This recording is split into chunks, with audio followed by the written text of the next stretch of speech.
Magandang araw po, welcome po sa aking channel of 9TV. Patalasasan po, meron po ba kayong mga properties na napapapayaan or non-performing assets? Plan nyo yung ibenta, pero wala kayong oras magbenta nito. Kung ito'y pagkakatiwala nyo po sa amin, tawag lang po kayo sa aking numero, usap po tayo, gawan ko po ng video for free. Yes, libre po, wala po kayong babayaran. Tutulungan pa namin kayong mabenta ang inyong property.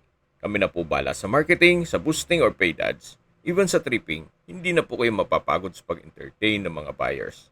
Kami na po bala sa lahat. Tawag lang po kayo. Nandito po tayo ngayon sa Canyon Ranch, Carmona, Cavite kung saan meron po tayong bagong video presentation. Isang modern design house and lot na contemporary interior design. May lot area po ito na 177 square meters at may floor area na 210 square meters. May 4 bedrooms, 3 toilet and bath, high ceiling, may living area, dining area, service area, at covered carport. Nasa loob po ito ng isang exclusive subdivision na kompleto po ang amenities. Gaya ng infinity pool, jacuzzi, gym, indoor basketball court, tennis court, parks and playgrounds, multipurpose hall, at meron pong 24 hours security. Kaya safe na safe po ang pamilya nyo dito. May part po nitong subdivision na overlooking ang Laguna de Bay. Ito po'y well-maintained kaya ready for occupancy. Anytime po na ma-acquire itong property, pwede nyo na pong lipatan kaagad. Dito po sa harapan ay meron pong pocket garden. Meron pong dalawang sliding glass window at brickstone design yung wall. Nandito po tayo sa veranda. Meron pong rattan tables and chairs na kasama po yan. Then malaki naman ang espasyo nito, naka-tiled flooring, may tubular railing, at hanggang dito po sa may covered carport o garahe. Na naka-tiled flooring na rin po yan at may access door papunta naman sa loob ng bahay.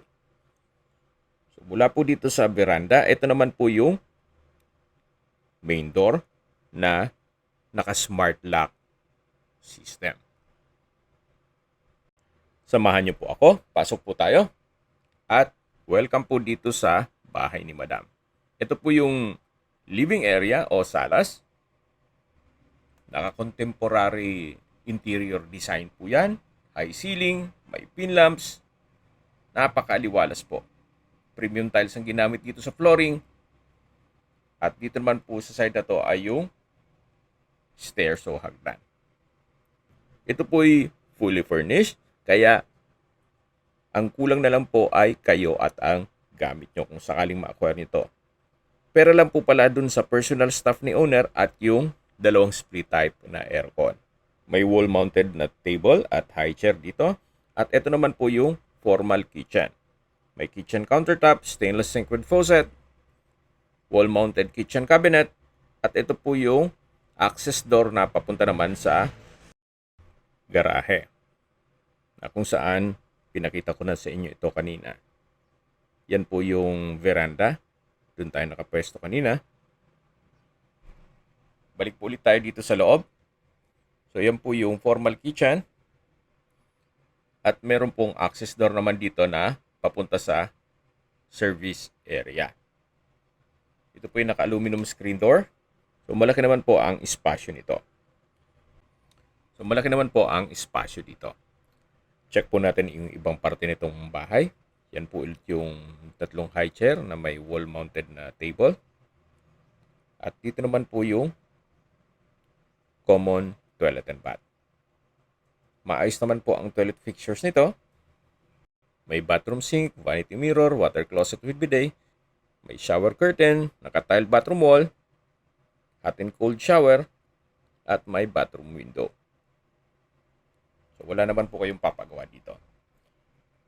So mula po dito sa common toilet and bath, ito naman po yung dining area na may brickstone design ang wall. At dito naman po yung countertop na may preparation table. Ito pong dining set ay kasama po yan. Then sa painting naman, walang nabanggit si Madam kung kasama po yan. So, ito po yung hallway na papunta naman sa master's bedroom. Napakalaki po ng espasyo nito.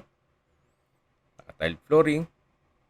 Then, yan po yung dalawang glass window dun sa first part ng video na pinakita ko sa inyo. Then, sa likod po niyan ay yung pocket garden.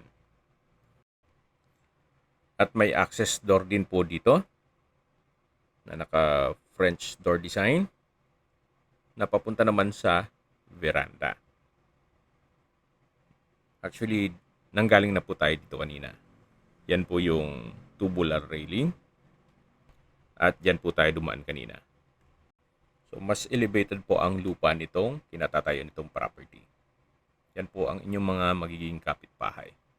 So, maaliwalas naman po ang area. At sobrang tahimik. So, balik po ulit tayo dito sa master's bedroom. May bed frame and mattress. At meron din po itong sariling toilet and bath. Naka-aluminum bathroom door na rin po ito. Then, maayos naman ang toilet fixtures. Naka-tile bathroom wall. May shower curtain. Hanggang dito po, naka-tile bathroom wall. May exhaust fan at shower. So, ito po yung master's bedroom. At lalabas na po tayo dito. Balik po ulit tayo dito sa hallway. Yan po ulit yung dining area na may dining set na rin. At sa dulo naman yung preparation table. So, ito naman po yung living area o salas. Then, yung main door, matatawag natin. At aakit na po tayo dito sa stairs o hagdan na kung saan naka-wooden planks, itong staircase, at nakatubular ang railing. Then, wooden handrail. So, ito po yung hallway ng mga kwarto. At check po natin dito sa common toilet and bath. Maayos naman ang toilet fixtures, naka-tile bathroom wall. Hanggang dito po sa may shower area, may hot and cold shower at bathroom window. So, ito po yung common toilet and bath. Labas po tayo. Dito po sa taas ay meron pong 3 kwarto. May isang kwarto po na hindi natin ma-check gawa ng meron pong natutulog. Pero dito na muna tayo sa bakanting kwarto. So ito po yung first bedroom. May glass window. May blinds. Window type aircon. May bed frame and mattress. Then cabinet and drawer. So, ito po yung first bedroom dito sa second floor. Then, yan po yung second bedroom na may natutulog. At dito naman yung third bedroom. Itong third bedroom ay ma-check po natin. So, sa spasyo, sakto lang. Hindi naman siya ganun kaliit at hindi naman ganun kalaki. Naka-tile flooring, may wardrobe, may glass window with blinds. Then, meron po itong access papunta dito sa balcony o terrace. Ito pong pintuan naka-French door design. Then, dito naman po tayo sa mismong terrace. Nakatubular ang railing. Tunghayin niyo po ulit itong inyong mga magiging kapitbahay na kung saan napakatahimik po ng kapaligiran. Ito po yung nasa mataas na lugar, kaya ito po yung flood-free area. At meron pong part ng subdivision na may overlooking view. So, yan po yung sa harapan ng bahay. At ito po yung pasad na naka brickstone design. Then, glass window na may security grill na rin na built-in. At babalik po ulit tayo dito sa loob ng third bedroom. So, yan po yung cabinet and drawer, wardrobe, may window type aircon, then naka-wooden door, at ito naman po yung staircase window. Okay, bababa na po tayo. Pag-usapan na po natin ang distance, location at travel time. Mula po sa Walter Mart, Carmona, na kung saan nandun na rin po ang LTO Carmona, may Starbucks, mga bangko, fast food gaya ng McDonald's at Jollibee, public school, Pure Gold at Carmona Hospital at Medical Center. Ang distance is 3.3 kilometers at ang travel time is 8 minutes. Yan po yung lagi kong binabanggit sa aking video na dapat nyo i-consider sa paghanap ng property, yung meron pong malapit na hospital. Hindi ko naman po sinasabing sakitin kayo. Yan naman po yung for emergency purpose lang naman.